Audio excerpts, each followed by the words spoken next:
Welcome to the Dental Job Stories podcast, in association with dentaljobs.com, a leading job board for dental professionals. Please sit back and relax and listen to some of the thought leaders across the dentistry sector.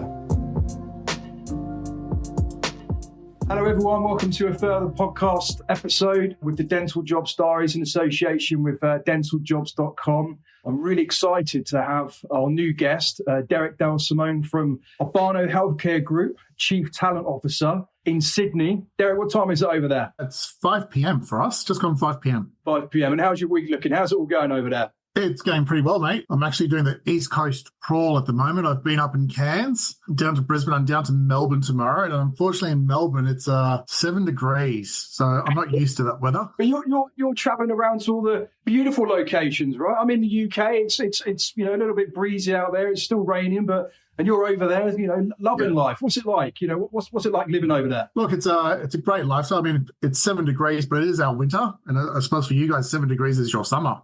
So we're going to be a bit cheeky. But been up north with our North Queensland team where it's, they enjoy the tropics and Barrier Reef and a bit of a lifestyle, and down to Melbourne, which is, nice cultural heritage and good food and wine bars. So I'm looking forward to a bit of a break down there on the weekend. Now you said good food and wine bars, Derek. I'm going to have to get myself over there ASAP with my family. I'm sure we can arrange that shortly. Derek, listen, thanks so much for coming on to the podcast today. It's really appreciated. Look, it's going to be a great podcast.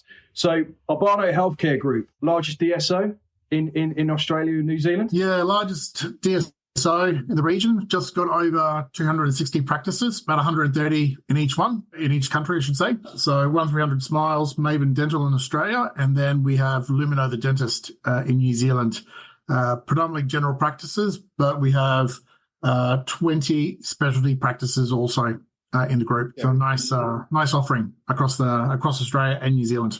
How many people in the group? Yeah, just under 3,000. So about 1,200 clinicians, oral health therapists and dentists, and then the rest, all of our support staff, and about 150 people in the support office supporting our clinical practices. That's a large number, and the infrastructure to be able to support that must be pretty insane, right? You've got a number of offices. I mean, you've got one in Sydney?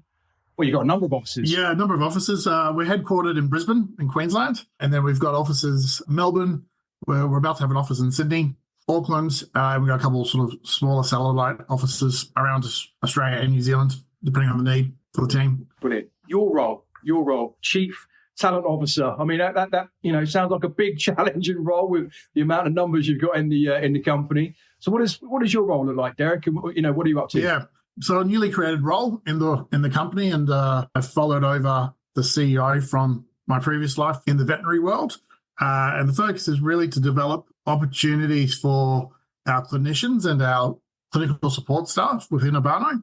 So looking at graduates coming into the company and seeing where their career goes, and whether you want to stay as a general practitioner, work up to leadership, whether you want to have equity. We're now offering sort of joint venture partnerships with clinicians in our practices, whether you want to become a specialist and go down the ortho or perio route, or whether you want to come into support office. So we've got a few clinicians and DAs who've moved into support office roles, whether that learning and development, clinical advisory, or whether that's sort of operational type roles. So my team work pretty closely with the P&C and L&D function to look at what opportunities we have internally, and then we're out there promoting those opportunities, whether that's internal or external. The big thing for me is really getting grads into the organization and helping support the future of our industry. Fantastic. So I know obviously we're doing some work together at the moment, and what opportunities, I mean, you mentioned the word, graduates, but what opportunities has Abano given support for, dentists coming in from graduation, but also, more experienced dentists coming in from other jurisdictions? Yeah, so we're launching our Kickstart. We've launched our Kickstart program this year, which really helps dentists coming in, and we're trying to finalise the name at the moment, but Kickstart new clinicians, so grads coming into the workforce as new clinicians. I think we, as an organisation, we want to move away from the word graduate, because you are a new clinician, but I think everyone job searches for graduate roles rather than new clinicians.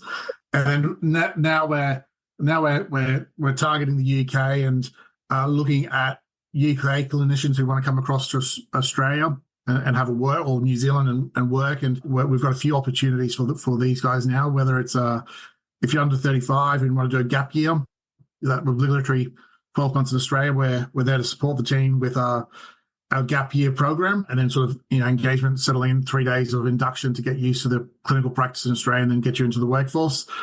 Great for someone who wants to travel the country and see Australia and have guaranteed work and support, or even New Zealand, I should say, right through. If you want to stay longer, we can do longer work visas, and in some instances we're doing permanent residency visas for people also. Derek, you guys have had some great success, I think, in overseas dentists. I know you've got a couple over in New Zealand that have relocated from the UK, and obviously, I'll be getting their story soon, which is great. But I mean, what an opportunity, right? What an opportunity for an organisation like yours to be able to, take people in. And listen, I'm sure they don't come home, right? I'm sure they just end up staying. Yeah, they do stay. They fall in love with the country, or they fall in love with someone and they end up staying. We don't see a lot taking back. So it's we were joking. I was joking with one of our regional managers the other day. She's a celibate. She goes, "I'm happy to get some UK people in. I'll offer them free celibate services if they find someone." But I mean, I think moving across the world is a daunting task. So the focus for us is really remove that challenge for people and partner with someone. So if you look at our gap year program, we pretty much do everything. We offer a full-time contract, 4 to 5 weeks annual holidays throughout the year. We move you around the country every 3 to 4 months, depending on your needs. So you can be in Cairns on the Great Barrier Reef, right down to Tasmania in Cradle Mountain if you're a hiker, through to the Barossa. If you're a wine drinker like me, we pay for your rent. So it's we pay for all your living expenses while you're in those regional areas. You see the country, you get to experience the lifestyle, guaranteed work, guaranteed holidays. We take all the travel arrangements out of your hands. All the person needs to do is look after their APRA, because we can't do it for them, and their work visa. And then we do all the rest. So you look at that. I mean, from my perspective, I'm over 35, so I can't come, and I don't practice dentistry. But I mean, what an opportunity that is. Yeah. And it seems to me, you guys have taken away all the concerns, and it seems an unbelievable opportunity. And what would you be saying to dentists, in other parts of the world? What would be the reason not to come? I think you've pretty much outlined all the reasons to go. Yeah. Look, I think it's a great experience for those who want to do that gap year in Australia and just not worry about it and just experience it and have a bit of a sense of adventure. I think it's people, you either want to come over and do it by yourself, or you come over with us and we take a lot of the concern and stress out of it for you. And we try to work with you to find a schedule that kind of works, whether it wants to be WA, in Perth, Queensland. We do some metro locations like Sydney and Melbourne if the opportunity presents. But it's a great opportunity to see the country and experience a different lifestyle and earn some good money before you head back to the UK, or, as you said, stay. Yeah. Obviously, you guys have really sort of, thought long and hard about, taking away all those barriers, etc. Now, look, they're over, they're settled. What's the L&D, what's the learning and development and the support structure like? Especially if you're taking, people that, sometimes are newly qualified into UK dentistry or other parts. What's the support and the development like? Because everyone needs a cuddle when they're especially moving abroad and practicing in a new country. Yeah. What's the support structure and system like? Yeah, so we generally ask anyone coming from the UK to do their foundation year in the UK, just because if they do want to go back to the UK, they'll need that to get registration. So that just sort of safeguards themselves a tiny bit. So they've obviously done the foundation year. They get my team or myself their support. So we'll meet them at the airport. We bring them into one of our major cities for a week. So they meet our support office team. They'll go through our Kickstart New Arrival 3-day program, which sort of just outlines how practicing in Australia works, our public health system, our Medicare system, our private health insurance process. Then we'll send them to their first location. They'll meet the practice team. We've got their accommodation sorted for them. So it's generally a nice little 1-bedroom furnished apartment. So they've got somewhere nice to stay. And then we try to give them a bit of a buddy process. So, when I did this in veterinary, sometimes we've got 2 people traveling at the same time, so they have a bit of a buddy and they have a bit of a comfort zone. We set them up with phones and connections back to the UK so they can call family whenever they want, or not call family if they want to get away completely, which is depending on where you come from. And then we have our L&D program. So we've got some great initiatives with some of our suppliers and internally, and our clinical advisory team are there to help support, whether it's a mentor on site or whether it's a phone call away with our support office clinical advisory team. But it's a big move, 24-hour flight, but we try to assimilate people with people from the UK, so they get a bit of a connection over here and a bit of a friendship group going straight away, and just takes that daunting task out of it. Now, but also, you've got people that have done this before, right? So those people can definitely help support, kind of the emotional aspect of, leaving the airport in the UK and coming over. But it seems to me that you guys have pretty much ironed out all the wrinkles, and it sounds like a fantastic opportunity, right? And it sounds to me you can actually have a career than opposed to just a gap year. Yeah, exactly. And we're going through it at the moment. We've bringing over a UK dentist, a partner, and 2 dogs. So we're going through the process of understanding how to bring a dachshund and a great Saint Bernard into tropical North Queensland, which is going to be an interesting situation. So we're going through that process at the moment with her to understand that. So we're taking out the stress of helping her migrate over her dogs through quarantine. Blimey, I mean, you literally are doing everything you possibly well can, which is amazing, right? I mean, you're right. You don't think about things like that. What do you do with the pets and all those things? You guys have got that covered. Yeah, the pets is a new one for us. I mean, we've done a couple, but it's not a regular occurrence. But it's nice to see people who want to have a more quality of life, and over here bring over their pets also. It makes life a bit easier for them. See, we've mentioned Australia, New Zealand. Obviously, I know there's opportunities in both, etc. What's the difference between the both? Depends which country person you're talking to. If you're talking to Australian, it's Australia. If you're talking to a Kiwi, it's New Zealand, isn't it? Look, both countries are great. I think you can come to Australia. You've got so many options, whether it's tropical North Queensland, the Barossa, Cradle Mountain, and Tasmania. Obviously, you got Sydney. Everyone's going to the Gold Coast or Brisbane. New Zealand's just that bit further on, but a great lifestyle. So if you're into hiking and outdoors and skiing and amazing landscapes, or even Lord of the Rings, like that's where you've got to go, I suppose. And it's each country's a bit different, and I think we offer something. You can go to Melbourne, which is very similar to living in London, and I think it's we cater for every need. It's just depending if you want to have that experience. Absolutely. So Abano Healthcare, I mean, you're absolutely enormous, as we've kind of touched on the amount of staff, employees you have. What makes Abano brilliant? What makes you get out of bed in the morning, Derek? Where's Abano going? Obviously you're expanding. What's the future for you guys? Yeah, so future for us is where we're going into expansion mode at the end of next year. We want to grow and hit our targets and be larger than what we are as an organization, as a group, supporting good practices to deliver good quality dentistry to the public. We've taken this year to really focus on developing our internal structures and making sure we're fit for purpose, and operationally we can support our practices. We have a new leadership team in the last 8 months, and we are really focused on clinical excellence and letting our clinicians drive that decision on what is good clinical excellence in their practice and for their communities.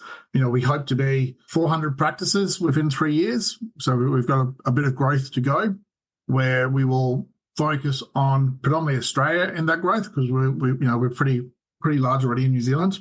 But there should be an opportunity for anyone who wants to come across, and especially practices is a focus for us also. So we're keen to look at ways that we can help general dentists get into specialty also, and help that shortage that we have here in Australia also. And I think it's around the world that we've got a shortage on specialty dentistry. So we're looking at options there also at the moment. I mean, you've got a lot of ways that you can cater, right? I mean, you could even support, as we know, a practice, a buyout structure. You can purchase practices and help them run smoothly and give them more value. And I think that's kind of key, isn't it? Giving those practices value and giving them time to focus on what they need to be doing while you guys are helping them run. And that's another area of the business that you guys are keen on, isn't it? Yeah, look, and it's I've come from veterinary, which is the corporatization of veterinary, which I really liked. We allow clinicians to do what they do. You know, you go to university to be a dentist or a vet or a radiologist. You don't go to be a business person half the time. So if we can take out that stress of running a practice, you can practice good quality medicine with good quality equipment and support staff. That's the best thing, I think, for us to be offering. We now are talking about joint venture partnerships for dentists who do stay and want to own a practice. And, you know, it's a lot of money to raise to buy into a business. So we're keen to look at joint venture partnerships with people that have been with us for a period of time that want to have a bit of skin in the game and be supported by someone who can, you know, run the operational back end and allow you to practice good clinical practice. No, mate, that's superb. That is absolutely superb. So, yeah, I mean, look, at the end of the day, you know, anybody listening to this podcast today is going to be, I mean, look, they're going to be thinking to themselves, you know, I need to get myself going, right? I mean, you guys have given all the opportunities available to UK dentistry and other parts of the world as well. So, but yeah, I mean, Derek, it's been absolutely brilliant, you know, to be able to hear and for you to share your passion, enthusiasm, and also the opportunities that you guys are putting in place for people to come over. And obviously, look, you know, we're going to be a major part of that, which is fantastic. But yeah, listen, it's been great to have you on the show. It's great to listen. Have you got anything else you want to share before we close up? No, look, I think if anyone wants to come over, whether you're a dental assistant on a working holiday or a clinician, reach out to us. We're always happy to have a chat, and we will always try to make something work if it suits, and we can make it work for someone. We'll definitely do it. Absolutely, no. I mean, look, I mean, there's a lot of barriers, isn't there, that people obviously, you know, put in place thinking, Jesus, visas, you know, we know that, you know, sometimes certain accreditations don't work, but sometimes you guys can make it work, etc. I know just before we go, touching on the examinations, they have to take is it the ADA? Yeah, so most of the universities in the UK are accredited, so you can come over and work straight away.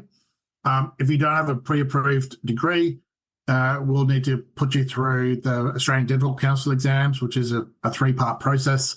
It takes about a year to 2 years to get through. So we're currently sort of facilitating that at the moment. We're looking at how we can support those dentists also. But at the moment, if you're qualified in the UK or Canada, if there's any Canadian listeners, then feel free to reach out and have a chat. The team can sort of work through the process of getting registered with APRA and what it takes to get you here. And it's a pretty smooth process. We can have someone on the ground pretty much within 6 months of sort of initial contact. Perfect timing if you want to miss the cold winter in the UK. It's May and it's still very cold. As you know, I saw your post on LinkedIn the other week when you guys have just been over in the NEC, haven't you, the dentistry show, and yeah, sure. It was a bit nippy over there as well. It has to be said. But listen, Derek, thanks so much for coming on. I really appreciate your time. And obviously, you know, the time difference. It's been great to have you. Brilliant to hear your views and everything else. And look, I'm sure the listeners, you know, listening to this today are going to be, you know, very enthused to sort of, you know, look at a career with you guys, even if it's a gap year or a long-term career. And yeah, I'm excited to see how this goes. And yeah, thanks again for coming on. Much appreciated. No worries. Thanks for having me.